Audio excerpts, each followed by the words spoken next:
Well, members of Congress, Deputy Secretary Feinberg, this would not happen without you, without him, without what he's led. Today's not possible, and the reforms you're going to hear about today are not possible. Mr. Chairman, members of the Joint Chiefs, secretaries of our military departments, Undersecretary Duffy as well. Without what has happened at A&S, this is not possible either. Acquisition professionals, corporate leaders, distinguished officials from the Department of War, defense industry officials, good afternoon and welcome. A lot of you came a long way for this, and we are grateful that you took the time to be here with us right now. We think this topic is that important for the future of our nation. Today I'd like to talk to you about an adversary that poses a threat, a very serious threat, to the United States of America. This adversary is one of the world's last bastions of central planning. It governs by dictating in 5-year plans. From a single capital, it attempts to impose its demands across time zones, continents, oceans, and beyond. With brutal consistency, it stifles free thought and crushes new ideas. It disrupts the defense of the United States and places the lives of our men and women in uniform at risk. Perhaps this sounds like the former Soviet Union, but that enemy is long gone. The foe I'm talking about is more subtle and implacable. You may think I'm describing one of the last decrepit dictators of the world, but their day too is almost certainly past. And they cannot match the size and strength of this adversary, nor am I talking about the Chinese Communist Party. The adversary I'm talking about is much closer to home. It's the Pentagon bureaucracy. Not the people, but the process. Not the civilians, but the system. Not the men and women in uniform, but the uniformity of thought and action that is too often imposed on them. In the Pentagon, despite this era of scarce resources taxed by mounting threats, money disappears into duplicative duties and bloated bureaucracy, not because of greed, but because of gridlock. Innovation is stifled, not by ill intent, but by institutional inertia. Just as we must transform America's military capability to meet changing threats, we must transform the way department works and what it works on. We must build a department where each of the dedicated people here, especially the true entrepreneurs and innovators from our industrial base, can apply their immense talents to defend America, where they have the resources, access, information, and freedom to perform. Our challenge is to transform not just the way we deter and defend, but the way we conduct our daily business. The modernization of the Department of Defense is a matter of immense urgency. In fact, it's not an exaggeration to say that it's a matter of life and death, ultimately, of every American. Now, I'm going to let you in on a little secret. The speech so far is not my own. Those words are practically verbatim from a speech given by Secretary of Defense Donald Rumsfeld on September 10th, 2001. A near carbon copy 24 years later. Now, the world changed the day after he gave that speech on 9/11, and the wars in Iraq and Afghanistan began. As a result, Secretary Rumsfeld never quite had the full opportunity to implement many of his reforms. To quote him, or paraphrase him again, we went to war with the army we had, not the army he or we wanted. Today, the need for Pentagon transformation, not just reform, is even more urgent than it was when Secretary Rumsfeld spoke those words nearly a quarter century ago. And his words are just as true now as they were then. The threat environment we face is advanced and multifaceted. Technology is evolving at an accelerated pace. The information landscape has become increasingly segmented and personal, and exploited by our enemies. Many of our adversaries, as you know, don't wear uniforms and use civilians as human shields. Our enemies often activate under the threshold of armed conflict, the gray zone, and intend to destroy us from within. The world seems smaller and more familiar, yet at the same time more complex. As I alluded to in my Quantico speech a few weeks ago, today we're undertaking a department-wide transformation of requirements, acquisition, and foreign military sales, addressing a core function of what we do at the War Department, identifying what our warfighters need, how we buy those capabilities, and then how we share those capabilities with our allies and partners, all in service of decisively winning any war that we must wage. For too long, our department has been hampered by a bureaucracy bogged down by burdensome and inefficient processes, paralyzed by impossible risk thresholds, and distracted by agendas that have nothing to do with warfighting.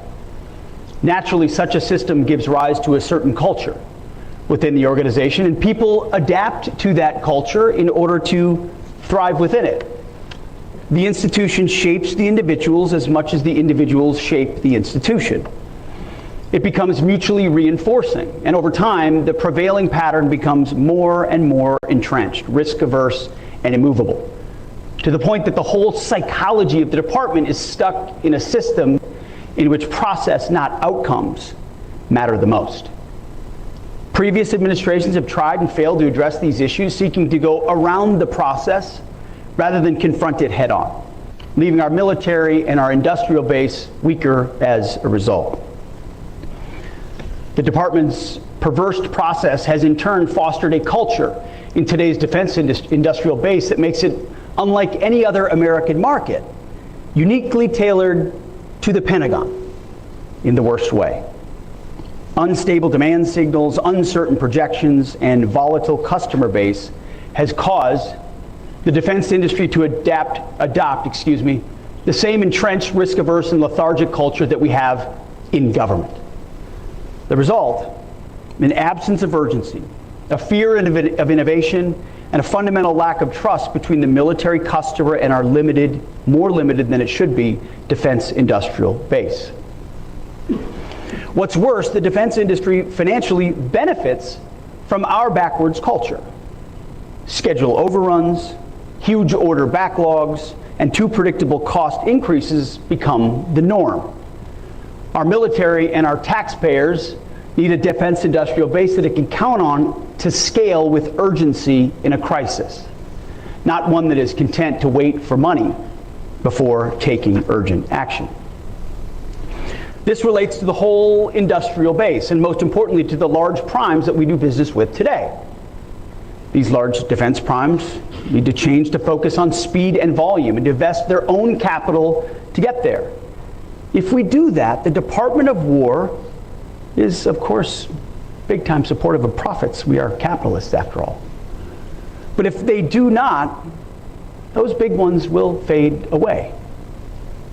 We've all heard this sort of talk before. Transformation of our acquisition process is a war of attrition, a war that we intend to win. Day by day, week by week, month by month, year by year. I'm telling you, Feinberg and Duffy won't stop. It's been the department's fault for far too long that we're in this predicament. And it will take a focused and sustained effort to succeed, and succeed we must. We will no longer ignore the plank in our own eye. The goal of this speech is not to name and shame people or companies or departments. Many of you have done important and patriotic work for our nation and this department for years. Many for decades. But rather, I wanted the opportunity to look you, my fellow patriots, straight in the eye and tell you how important you are. You will determine whether we deliver for our warfighters. You will determine whether we win our next war. Either you, our companies, our industries, our defense industrial base deliver, or we fail. It is literally life or death. Every dollar squandered on redundancy, bureaucracy, and waste is a dollar that could be used to outfit and supply the warfighter. We must wage an all-out campaign to streamline the Pentagon's process, to unshackle our people from unproductive work, and to shift our resources from the bureaucracy to the battlefield.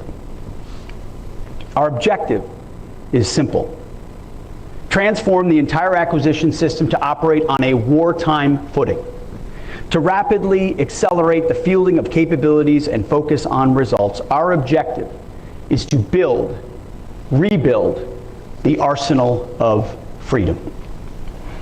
American industry and its innovative spirit are begging to be unleashed to solve our most complex and dangerous warfighting problems. We need to get out of our own way, out of your way, and enter into real partnership with you, rather than overprescribe and decelerate your natural progress. In turn, industry needs to perceive business with the Department of War from the perspective of growth and assume risk to partner with the United States. Speed and a focus on outcomes are fundamental to successful deterrence. Our warfighters require the depth of capabilities to deter any aggression and, if necessary, decisively defeat any enemy that dares to challenge America. We're talking here about transformation, not toothless reform, and we're seeking it fast. Now, some will say that any effort to reform the Pentagon bureaucracy is punishment for real or perceived slights. We think that's nonsense. I'm not here to punish, we're here to liberate. I'm not here to reform, but to transform and empower. We mean to save the bureaucracy from itself. Because the chairman and I talk about this all the time. This is a 1939 moment, or hopefully a 1981 moment. A moment of mounting urgency. Enemies gather, threats grow, you feel it, I feel it. If we are going to prevent and avoid war, which is what we all want, we must prepare now. Our adversaries are not sitting idly by, they're moving fast. They're developing and delivering new capabilities at a rate that should be sobering to every American, especially those who work in the Pentagon and in the defense industrial base. Their ambitions and intentions are bold. Their actions speak volumes, and frankly, at times we've been too damn slow to respond. But before we get too far along, when it comes to transformation, let me give some credit where credit is due.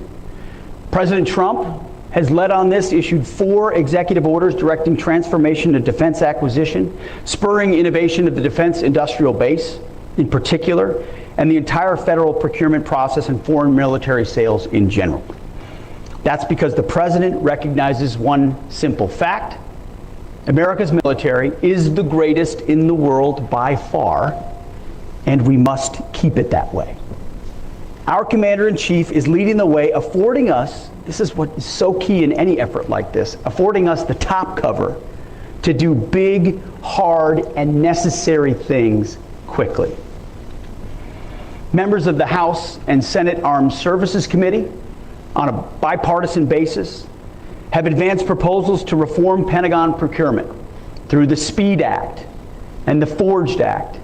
Through their close collaboration and extensive exchanges with Congress, much of what we are planning and announcing directly reflects the insight and reform ideas that have emerged from those ongoing partnerships. Many of the changes we're implementing today are the direct result of those congressional engagements, and we look forward to continuing this vital collaboration as we transform the department. So I want to thank Chairman Wicker and Chairman Rogers, especially for their leadership on these issues.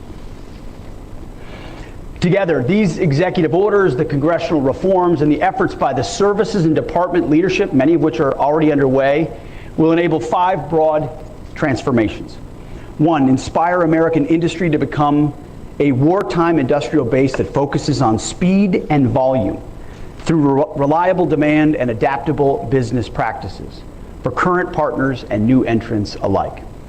2, unleash the defense, industrial, and government workforces by incentivizing progress over process. 3, bias new acquisition and requirements processes for speed, flexibility, and efficiency. And 4, championing technical excellence and higher risk thresholds to accelerate high performance production. And 5, provoke war speed or warp speed by procuring rapidly and sustaining readily, cost effectively as the default, not the exceptions. So in short, those are broad principles. We mean to increase acquisition risk in order to decrease operational risk. Let me say that again. We mean to increase acquisition risk in order to decrease operational risk.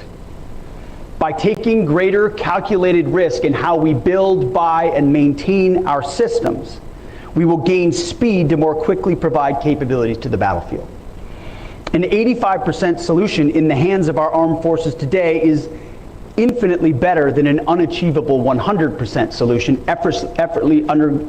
endlessly undergoing testing or awaiting additional technological development. These are of no use to troops in harm's way. So to the men and women of this department, both military and civilian, who work on acquisition, and our industry partners, let me say this: you are not our enemies in this effort, but you are our allies. You are Obi-Wan Kenobi. You are our only hope. I hear this, I hear the frustrations of the senseless bureaucracy, the constraints. I hear it every day. You know there is waste, you know there is abuse, you know there are outdated, useless, and silly regulations that squander taxpayer money. You also have ideas to help us defend the United States better, to reform our processes for the better, to make our processes more responsive to the needs of the warfighter. As we move forward, we need your help, and your help as we transform this effort. As I said at Quantico, consider yourself hereby liberated. In transforming the acquisitions process within the Pentagon, we will build on the tenets of restoring the warrior ethos, rebuilding the military, and reestablishing deterrence. We cannot achieve the last two without infusing the first throughout the acquisitions ecosystem, including the boardrooms, the labs, and the factories of our indispensable industry partners. The first step in achieving the warrior ethos, as I emphasized at Quantico, requires that we expect the same from our partners. It's imperative that industry focus on hiring and promoting individuals based on merit and not on some garbage ideological standard. DEI has failed at every level of every organization. In our system of acquisition, we all serve the men and women in uniform and are accountable to the American taxpayer, but we all have a specific role. The Pentagon establishes expectations and outcomes and accountability. Industry provides the talent, the innovation, and the agility, and the capacity that allows us to meet our goals. As with our warriors, the performance standards that industry needs to meet must be high and unwavering. Tolerance for underperformance and failure, low. And the imperative for continuous improvement, relentless. To achieve these goals, it's paramount that human capital decisions across the entire warfighting acquisitions enterprise are predicated upon merit and optimally enable the recruitment, retention, and mobility of our nation's best talent. Just as I told the uniform ranks, personnel is policy, so too in acquisition. Human capital decisions focused on hiring, promoting, rewarding, and accountability will directly determine the success of acquisitions reform. And more importantly, whether or not we save our republic. That's how important it is.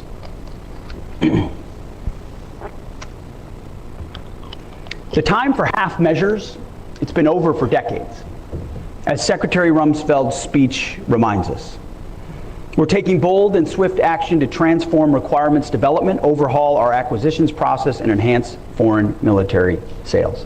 But we're not just doing this in silos.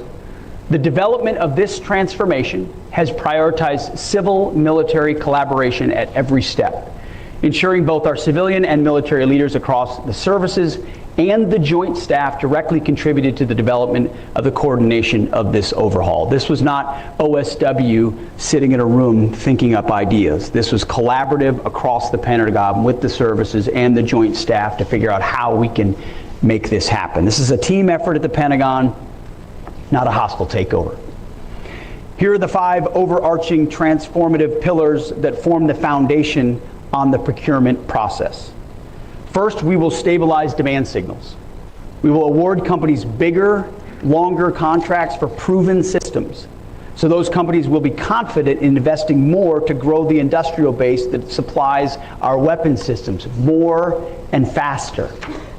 Second, we will prioritize the purchase of industry-driven solutions, commercial solutions first, that meet our needs faster, even if that means bids do not meet every requirement.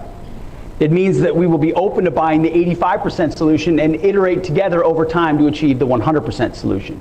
It also means there will be no non-compliant bids. Third, we will empower our program leaders with the control, expertise, and authority to direct program outcomes, to move money, and quickly adjust the priority of required system performance to deliver on time and under budget. Fourth, we will inject urgency and excellence into the DIB. The Department of War will only do business with industry partners that share our priority of speed and volume above all else, who are willing to surge American manufacturing at the speed of ingenuity to deliver rapidly and reliably for our warfighters. And fifth, regulatory reform. We will remove excessive and burdensome FAR and DFARS rules, reporting requirements, accounting standards, excessive testing oversight, excessively long studies and analysis. Anything that unnecessarily slows down government contracts will be eliminated. So the bottom line is this. These changes will move us from the current prime contractor-dominated system defined by limited competition, vendor lock, cost-plus contracts, stressed budgets, and frustrating protests to a future powered by a dynamic vendor space that accelerates production by combining investment at a commercial pace with the uniquely American ability to scale quickly. Taken together, we will rebuild the defense industrial base into a new arsenal of freedom. What we're doing today marks a new horizon for how we acquire and deliver warfighting capabilities. We are prioritizing speed, flexibility, competition, and calculated risk-taking. We will buy commercial solutions to the maximum extent possible, practicable, and will ensure our systems can produce at scale and relentlessly focus on delivering modern lethal weapons to our warfighters. End of story. To fix this entire process, we need to fix the heart of it all, which is requirements. For decades, our requirements process, under the name, and you know it well, Joint Capabilities Integration Development System, or JCIDS, has become an inefficient bureaucratic system in need of a complete overhaul. Which is why today, at my direction, we are transforming the department's process for joint requirements determination.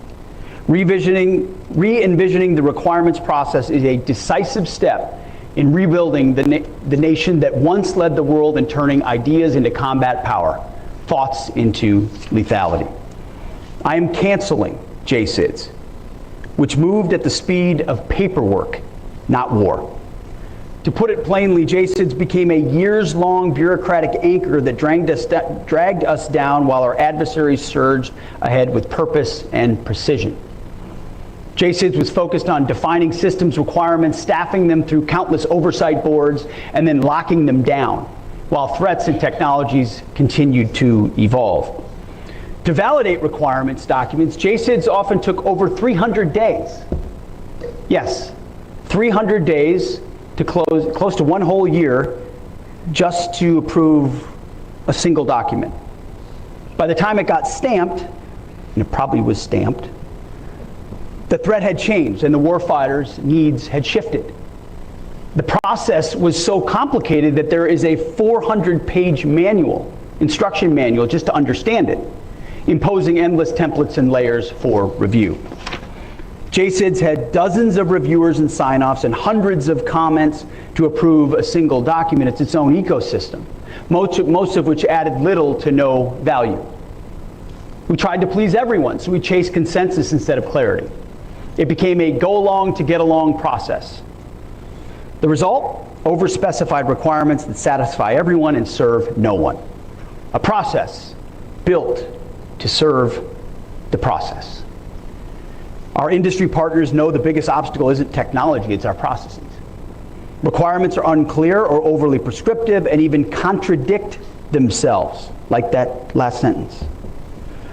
They're either so rigid that they strangle innovation or so vague that nobody knows what done actually looks like. Contractors waste time guessing instead of building.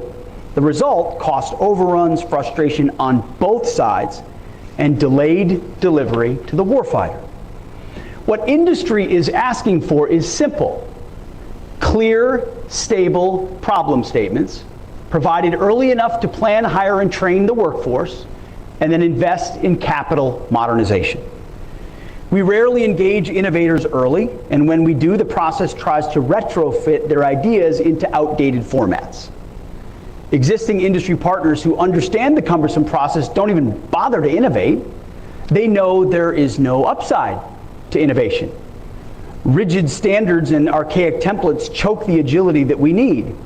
That's why innovation groups exist to bypass JSIDs entirely and deliver faster. The lesson is obvious. If we want innovation, and we desperately do, we must build a requirement system that welcomes it instead of smothers it.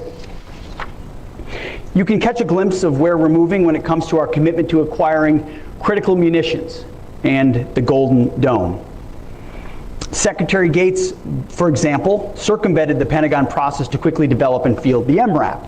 Now, we're already moving at wartime speed on both of those, Golden Dome and munitions, working outside the slow bureaucratic process. But we shouldn't have to go outside the process to make it work.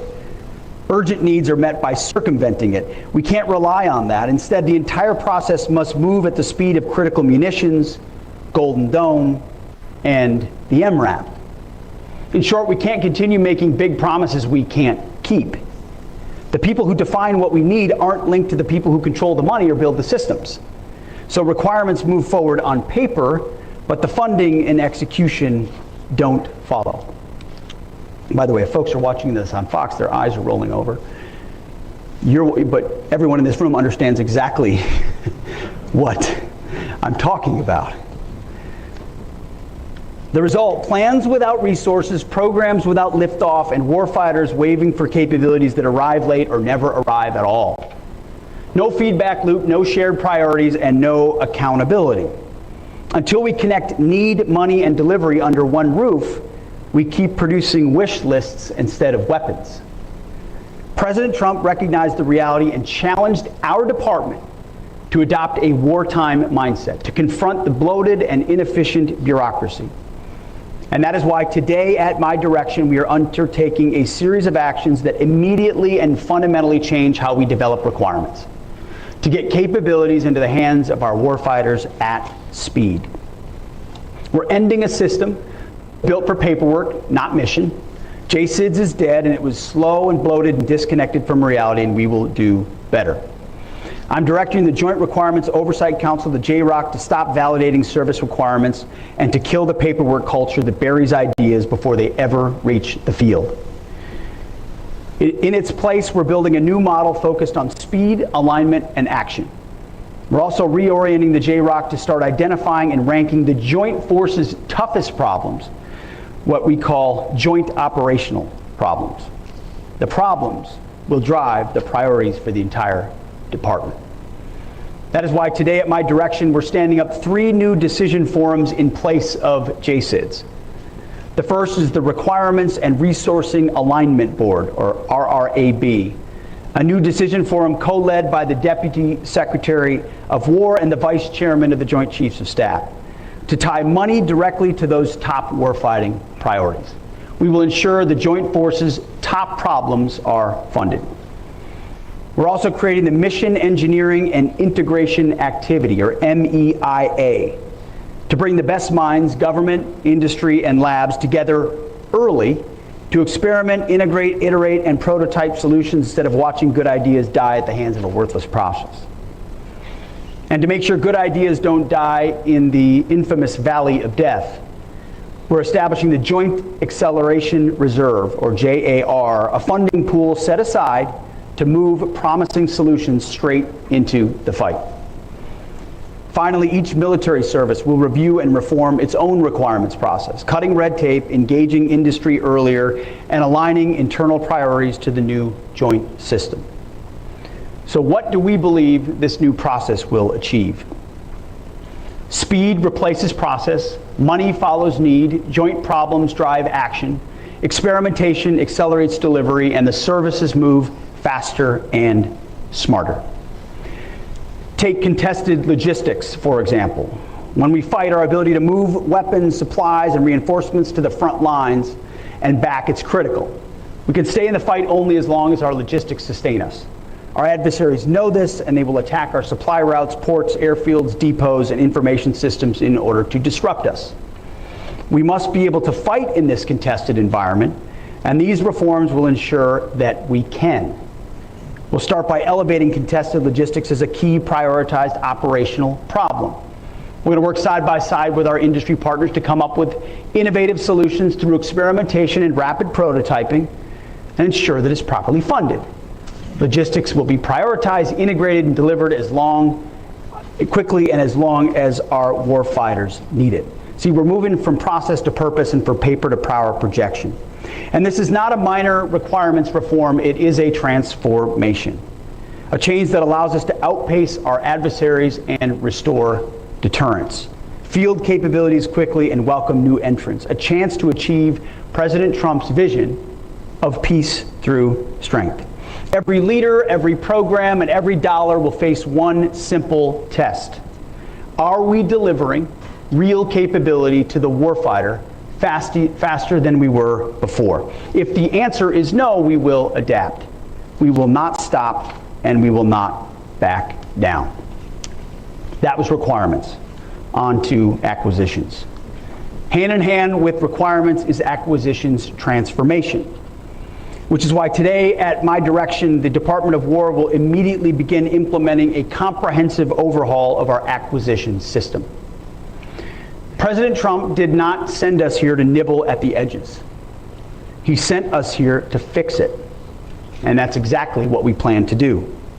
As mentioned earlier, President Trump's executive orders direct the department to modernize acquisition for speed, flexibility, and efficiency, to revitalize the defense industrial base and leverage America's commercial innovation, to incentivize our acquisitions workforce, encourage risk-taking, and cut red tape, promoting efficiency and enhancing competition. That is why today, at my direction, the defense acquisition system, as you know it, is dead. It's now the warfighting acquisitions system. And this isn't just a name change, it's a fundamental shift in how we view and practice acquisition. General Omar Bradley once noted that amateurs talk about tactics, but professionals study logistics, and of course he's right. Wars are won and lost not only by warriors on the battlefield, but by acquisition and industry professionals who shape the fight years before it ever takes place. That's all of us and all of you. Acquisition is a warfighting function, and it must enable and encourage continuous adaptation and improvement of our warfighting capability. We need acquisition and industry to be as strong and fast as our warfighters. The warfighting acquisition system will dramatically shorten timelines, improve and expand the defense industrial base, boost competition, and empower acquisition officials to take risks and make trade-offs. We're leaving the old, failed process behind, and will instead embrace a new, agile, and results-oriented approach. What used to take, sometimes when you add it up with requirements, 3 to 8 years, we believe can happen within a year. That old approach had 3 systemic challenges. First, fragmented accountability where no single leader could make trade-offs between speed, performance, and cost. No one's in charge. Second, broken incentives that reward compliance with rules and regulations, ignoring schedule delays and cost overruns, resulting in our warfighters operating with old, unreliable legacy systems. And third, a chaotic requirements, budgeting, and contracting environment that disincentivized industry investment, leading to constrained capacity that cannot surge or adapt quickly without government intervention and, of course, more and more funding. The core principle of the acquisitions transformation we are unveiling today is simple. Place accountable decision makers as close as possible to the program execution, eliminate the layers of bureaucracy that hinder them, and then empower them with the authorities and flexibility to drive timely delivery. Eliminating the layers of bureaucracy mean every program, every process, every board, and every review must justify its existence by demonstrating value in a timely manner of capabilities to the warfighter. Those that are of low or no value will be eliminated so we can continue to accelerate our speed of delivery to the warriors. Here's what you can expect. Today at my direction, we are transforming and reorganizing the existing program executive offices, or PEOs, into portfolio acquisition executives, or PAEs. The acquisition chain of authority will run directly from the program manager to the PAE. Each PAE will be the single accountable official for portfolio outcomes and have the authority to act without running through months or even years of approval chains. And they'll be held accountable to deliver results. Now, these PAEs will be empowered with the authorities to make decisions on cost, schedule, and performance trade-offs that prioritize time to field and mission outcomes. That means less time identifying what our warfighters need, releasing solicitations to industry, and finalizing contracts to get production running at scale. Our warfighters, as you know, can't wait decades for the tools they need to deter and fight our wars and to win them. The current pace of technological innovation is unprecedented. The services deal with it every day. By the time we field new capabilities, they need to be upgraded and then upgraded repeatedly to maintain the edge over our adversaries. And it's not just software that needs regular updating, but the critical components as well. But the time to make those updates in production, let alone putting them in contract, is delaying schedules by years. Everyone in here knows it. Years. And we're done with that status quo. Which is why today, at my direction, the Department of War will issue guidance within the next 180 days for portfolio acquisition executives to implement several game-changing practices. We will establish adaptable test approaches that enable rapid certification, evaluate multi-track acquisition strategies to allow third-party surge manufacturing capacity, maintain a standard to carry at least 2 qualified sources through initial production. And lastly, we will establish module-level competition through modular open systems approach. The Department's Office of Department's Office of Research and Engineering, led by Undersecretary of War Emil Michael, along with Mike Duffy, will issue these revised guidelines, A&S and R&E. No more standing by and talking about the benefits of modular capabilities. We're making this a reality. Portfolio acquisition executives will now have the authority to enact the modular open system approach, a technique that commercial industry has been practicing and using for years. Imagine being able to swap parts or software of a critical munition without needing to, completely redesign the missile. It's common sense, but we're not doing it. Updating our lethal capabilities in real time should be the norm, not waiting years to redesign, produce, and field the platform just to have it just in time for it to undergo another round of updates. Around-the-clock software updates should be a given, just like on your smartphone, to improve performance and critically protect our infrastructure against rapidly evolving cyber threats. It's all about empowering innovation and not stifling it. It's about the defense industry leveraging practices the commercial sector has already perfected, things like computer-aided design, digital processes, building virtual models, and 3D printing. We will break down monolithic systems and build a future where our technology adapts to the threat in real, near time. Contracting officers will be embedded within program teams and accountable to program leaders, shoulder to shoulder with our engineers, operators, and warfighters, the ultimate end users, who can provide critical real-world user feedback to the engineers. Contracting officers' performance will be judged not on mindless compliance, with thousands of pages of regulations, but on mission outcomes. The portfolio chain of command are the ones in charge. They're responsible for mission success. If the mission is not successful, there will be real consequences. We will ensure accountability by extending PAE tenure to be longer than the current PEO service times. We will leverage taxpayer dollars in a more accountable, flexible, and deliberate manner to maximize their value across capability portfolios. We will shift funding within portfolios' authorized boundaries, swiftly and decisively to maximize mission outcomes. If one program is faltering, funding will be shifted within the portfolio to accelerate or scale a higher priority. If a new or more promising technology emerges, we will seize the opportunity and not be held back by artificial constraints and funding boundaries that take months or even years to overcome. And we will partner with Congress at every step of the way for seeking maximum flexibility empowered by transparency. Instead of each program acquiring its own infrastructure, portfolios will invest in common platforms, interfaces, and test ranges. No more endless delays or bureaucratic gridlock. No more customized acquisition pathways. The battlefield doesn't work that way, and neither should our capability development. Programs will be schedule-driven with fixed delivery cycles that embrace learning through iterative development. Our combatant commanders will get operational capabilities years earlier on mature technologies before the threat window actually closes. We will require rapid fielding dates with clear goals for unit cost ceilings and reasonable mission effectiveness standards. All other attributes must remain tradable. We will be agile and respond to rapidly changing threats and battlefield conditions, empowering the PAE to seek deviations, waivers, and delegation authorities to deliver a highly responsive acquisition capability.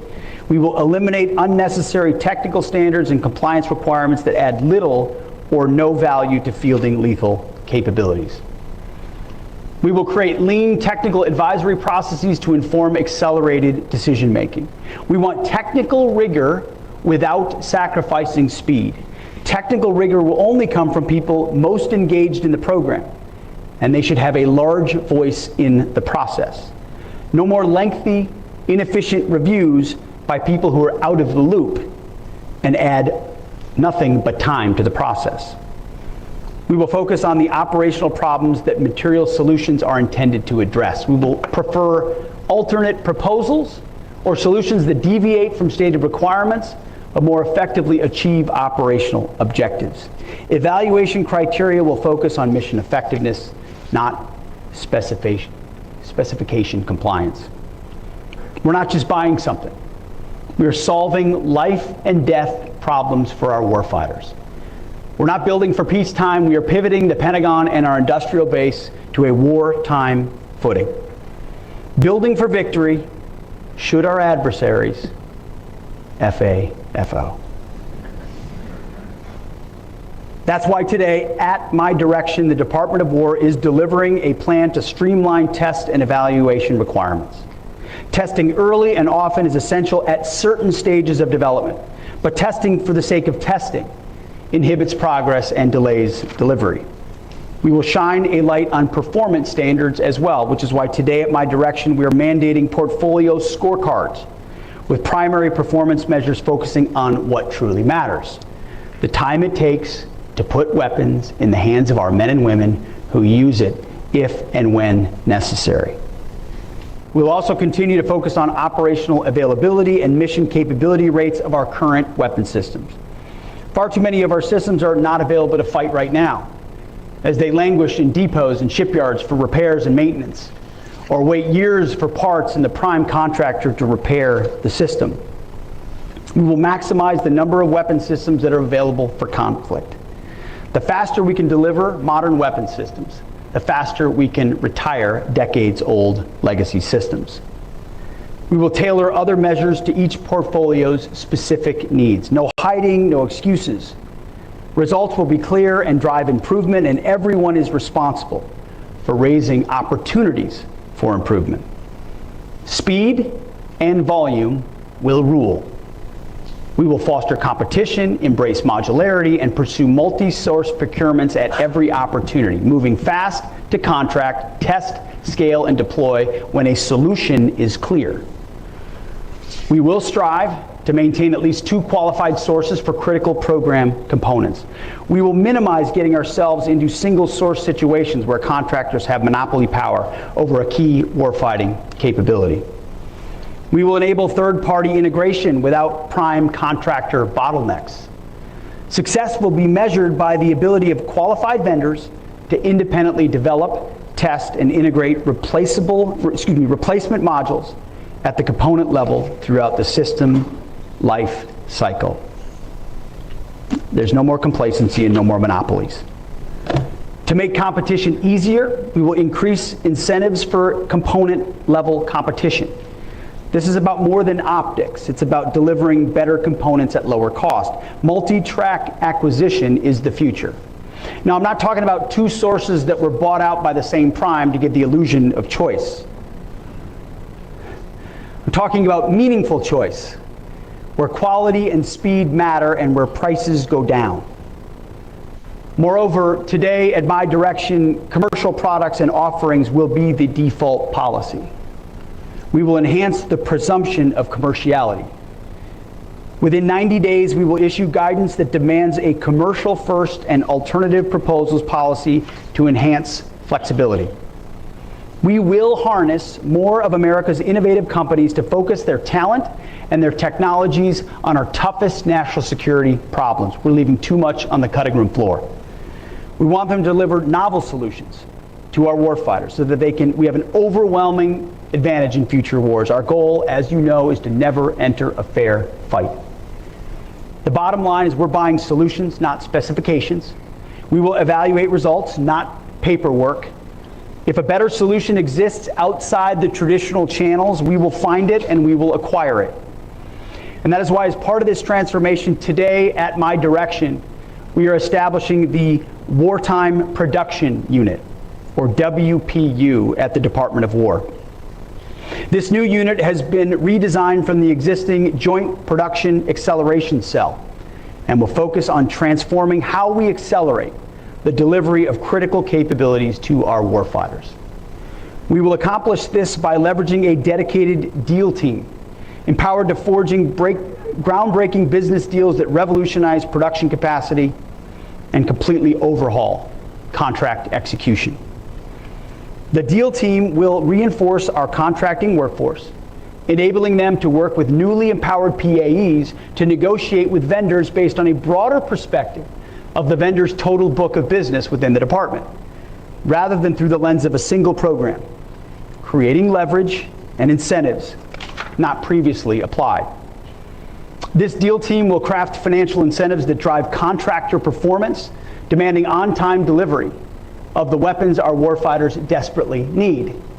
It's about faster negotiations, better results, and a commitment to complete transparency and cooperation between the government and our industry partners. The Wartime Production Unit will manage and execute direct support for our top acquisition production priorities.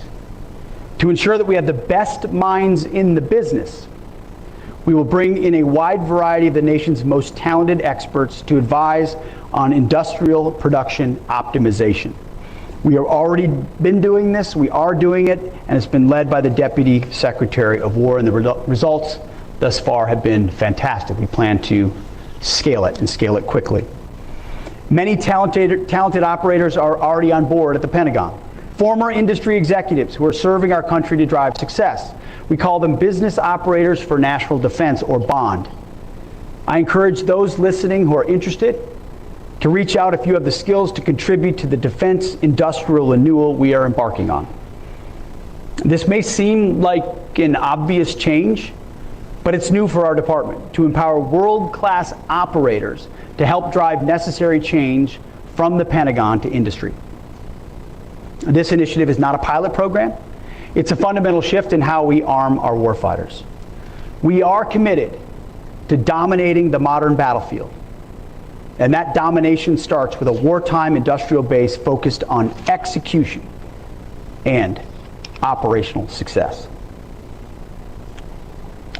as you know, everyone in this room knows, building the arsenal of freedom will not happen overnight, and it will require considerable investment and resolve to expand the department's buying power. As you're all familiar, the cycle of annual budgets limits the department from providing long-term demand signals to industry. However, there's a world of opportunity with alternative investment strategies to expand our industrial base. And that is why today, at my direction, the Department of War will publish new guidance to ensure that there are clear incentives for contractors to deliver on time, increase production capacity, and have the demand signal needed to attract private investment. We will encourage and accelerate creative strategies in investment, contracting, and procurement to scale production, expanding the DIB with new entrants and incentivizing companies to spend more of their own capital to revitalize our DIB and supply our warriors.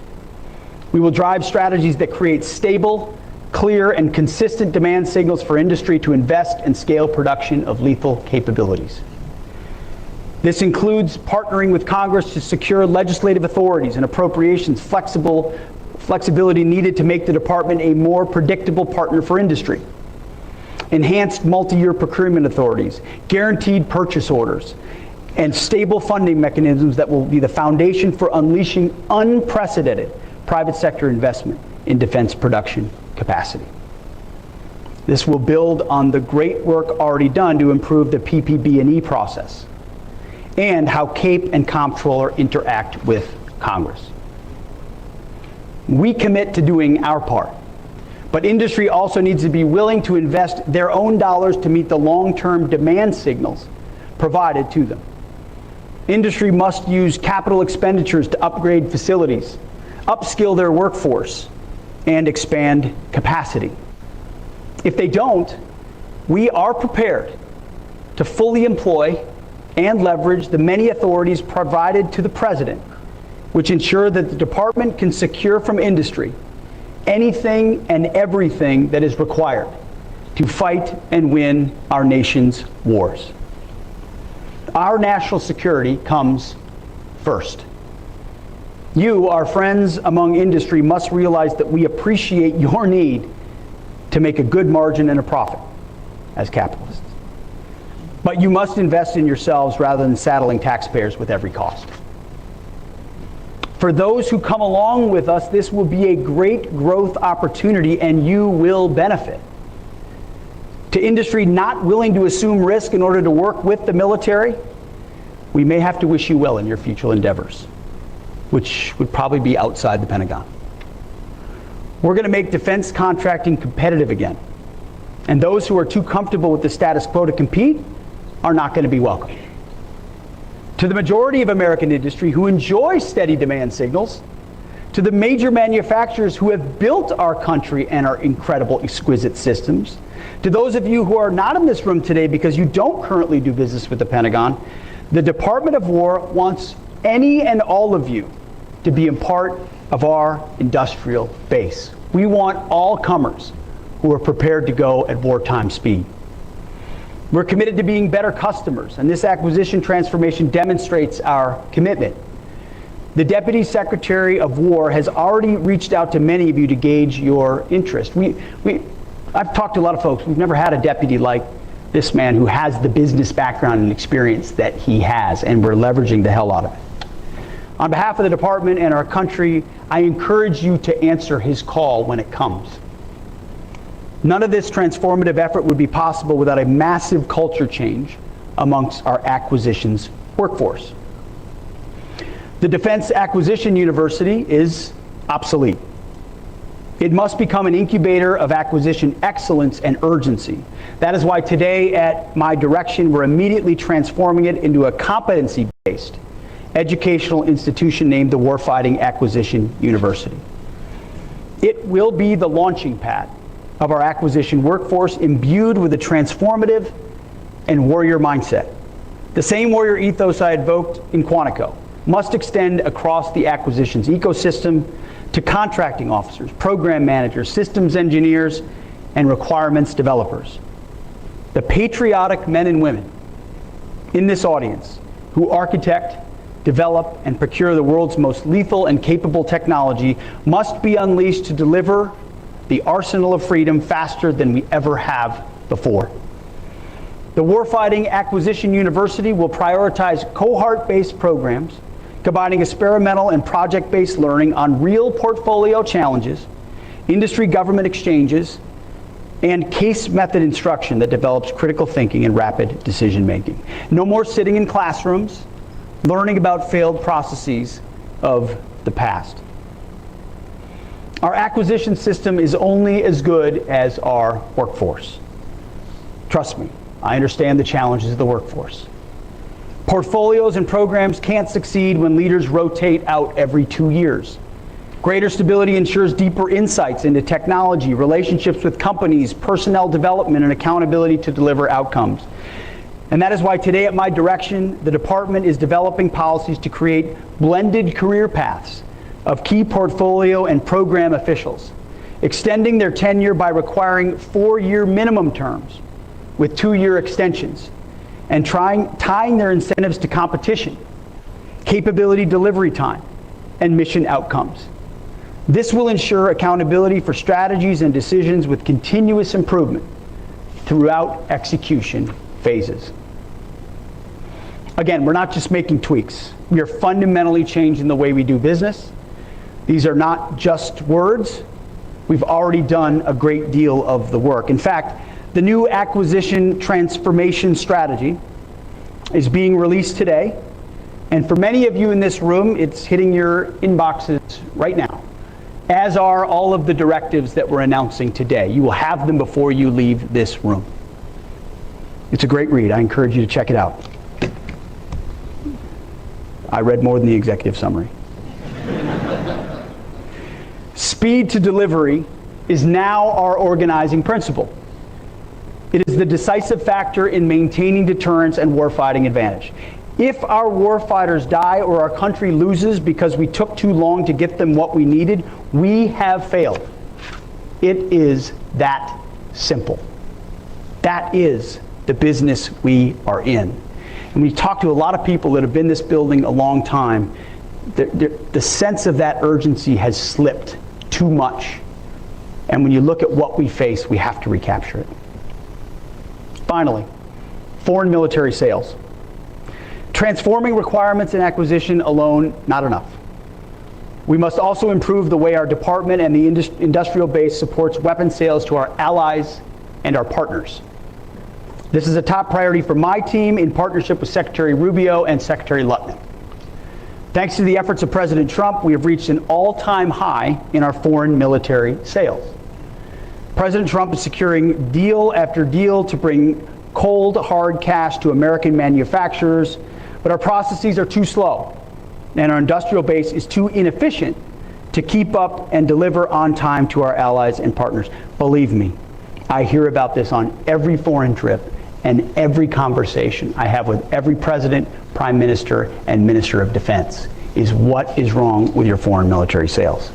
We ordered it in 2014. It's 2025, and it's scheduled to deliver in 2032.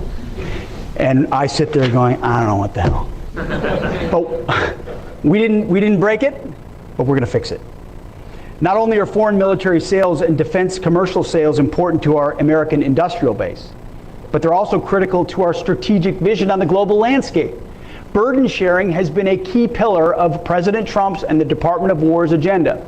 And to accomplish this, our allies and partners must be armed with the best and most interoperable weapons systems in the world. Foreign military sales allow our warfighters to stand shoulder to shoulder with our allies to face dangerous global challenges. We're solving it. Hundreds of billions of dollars annually in foreign military sales and defense commercial sales for American-made weapon systems will provide our companies with the fuel to invest in new manufacturing plants, hire engineers, and source components and materials from thousands of subcontractors and suppliers. More effective FMS and DCS will help revitalize the industrial base, you know this, create tens, if not hundreds of thousands of American jobs, lower the cost of deterrence to the U.S. taxpayer, and accelerate capability delivery to our partners that want to buy American-made. They don't want to buy Russian, they don't want to buy Italian, they don't want to buy French, they want to buy American, but they don't want to wait a decade for it. So what's been the issue? red tape, inefficiency, and a lack of investment in our defense industrial base. But we're sitting on a massive opportunity to supercharge our defense sales and industrial might, to add the surge capacity we need to increase volume for American stocks. The key lies in cracking the code on process efficiency and aligning sales with our efforts to revitalize the defense industrial base. We need to eliminate the backlogs and strengthen the critical supply chains that contribute to delivery delays. When we promise to supply our partners with critical capabilities, we must deliver on time every time. Our success ensures their ability to fight and win, and we can and must do better. We're taking decisive action to resolve it. We've worked to bake exportability into the acquisition lifecycle from the very beginning, and we're investing heavily in making that a reality. We're modernizing our IT systems and establishing clear performance metrics to track progress and identify bottlenecks. At the operational level, some of our combatant commands, I've seen it firsthand, have similarly begun moving out to remove FMS process inefficiencies at the tip of the spear in theater.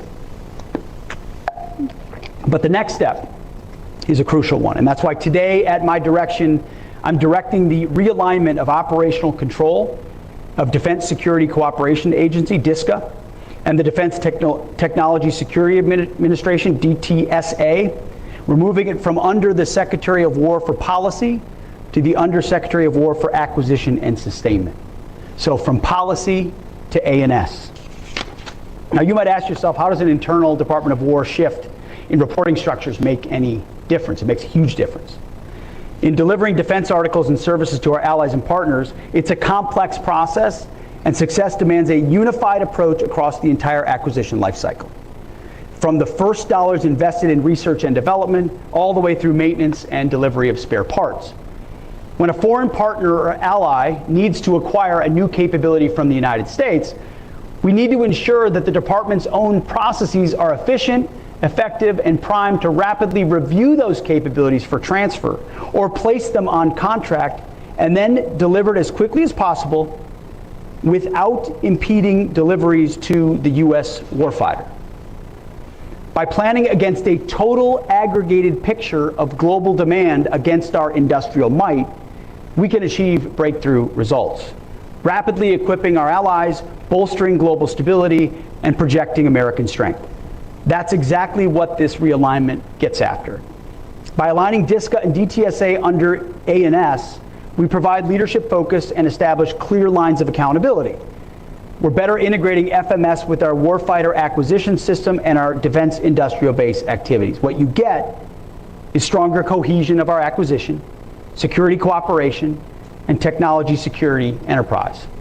U.S. operational and industrial readiness are maximized, and interoperability with allies is increased. And if it's done well, continued year-over-year growth in sales of American-made systems will skyrocket.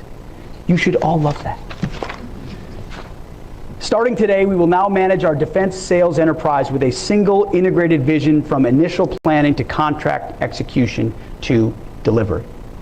I mean, it was staggering when we tried to get our arms around just one particular system and who we were giving it to, how many we were giving it to them, and when we were giving it to them. It was a multi-week exercise just to understand that system. It was not a complex system.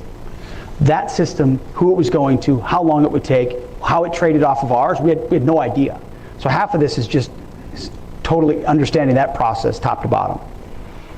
At the end of the day, unifying defense sales under a single roof in the Defense Department of War ensures that we aren't making promises that we can't keep, and that our allies receive the capabilities they need when they need them. But this is just the beginning of transforming our approach to defense sales. There's much more to come in the months ahead, because this is about more than selling weapons. It's about building partnerships, strengthening our industrial base, and ensuring that American-made military equipment remains the gold standard for defense around the world. We believe that what we've announced today is a total transformation of how we do business at the War Department. Not simple reform, but a fundamental shift in how the War Department operates. This transformation is, as I stated earlier, a war of bureaucratic attrition. And it is one that we intend to win. This is not a speech. This is not a fire and forget. This is the beginning of an unrelenting onslaught to change the way we do business and to change the way the bureaucracy responds. We will not relent, and we probably won't sleep, because we believe it's that important for our warfighters in the field. We're moving away from a culture of bureaucracy and risk aversion and embracing a culture of agility, innovation, and results. We will revitalize our defense industrial base by changing how we do business with our current defense contractors, fostering competition, and embracing commercial solutions. By the way, some of our services have already done great work in these spaces. So this is not to say there hasn't been a running start with some of our services on this, and I want to acknowledge that. This is building on top of that, frankly, taking some of those lessons learned and accelerating them into what we're doing department-wide. We will reform our requirements process to ensure that our warfighters get the capabilities they need when they need them, and they're not bogged down by bureaucratic delays. We'll modernize our acquisitions process to shorten timelines, send consistent demand signals, and empower our acquisitions officials to make swift, informed decisions. Not handcuffed by the process, accountability to make decisions. Slashing the barriers to entry for companies in the defense industrial base to encourage rapid innovation, competition, and expansion. And we're slashing the barriers to innovation for companies already in the DIB to empower them to grow within the Pentagon. We're making it easier to do business, not just for defense contractors, but for commercial companies. We're leveraging the untapped American manufacturing base to new heights. Small, mid, and large businesses alike, all welcome. And we're instilling a culture of accountability tied to results, not process. More jobs, faster delivery of lethal capabilities, and an industrial base that can surge if called upon. It's not just a pipe dream. We're driving toward that pace. We won't do incremental improvements. This is about fundamentally reshaping our approach from concept to delivery. We're injecting speed and agility into every facet, ensuring that we can outpace our adversaries and maintain our technological edge in places like AI, cyber, and space.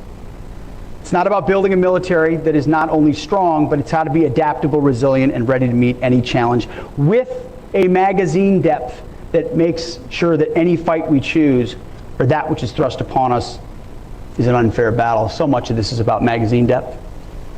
It's not just about what we can make, it's how much of it can we make and how quickly can we deliver it.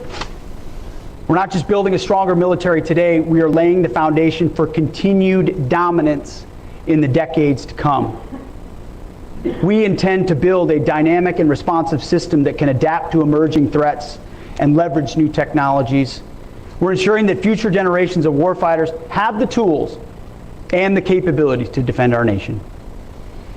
The War Department will be ready when the time comes. We will have and we will be the arsenal for freedom. The world is watching. Our adversaries are watching. Our allies are watching. We must show them that America is back stronger and more determined than ever to defend our interests and uphold freedom. Our warfighters are depending on us, and we cannot fail. Let there be no question. The 2.1 million Americans who wear our nation's cloth, active, guard, and reserve, and the hundreds of thousands who support them in suits, in coveralls, in welding helmets, they comprise the finest military in the history of the world, no doubt. They stand ready to face down any threat, anytime, anywhere. President Trump says it all the time, and he's completely right. We have the best, strongest, most lethal military in the world. Our job is to liberate them from any antiquated systems and incentives of the past, delivering them the military of the future at speed. We know the threat. I know the threat. You know the threat. We know the environment. This is our moment. May we leave here with a renewed sense of purpose and a shared commitment to action, because you're definitely leaving with a full inbox. If we must, we will go to war with the military and equipment we have, and we will win. We have the best and the strongest. But today, let's build on the vision of what Secretary Rumsfeld aspired to in his September 10th, 2001 speech. Building the military we want and the military we need. The arsenal of freedom. That, my friends, is what we owe our warriors, present and future. So thank you all for what you do. May God bless you, and may God continue to bless our great republic. Thank you. Appreciate it. Thank you. Thank you, guys. Thank you. Thank you, brother.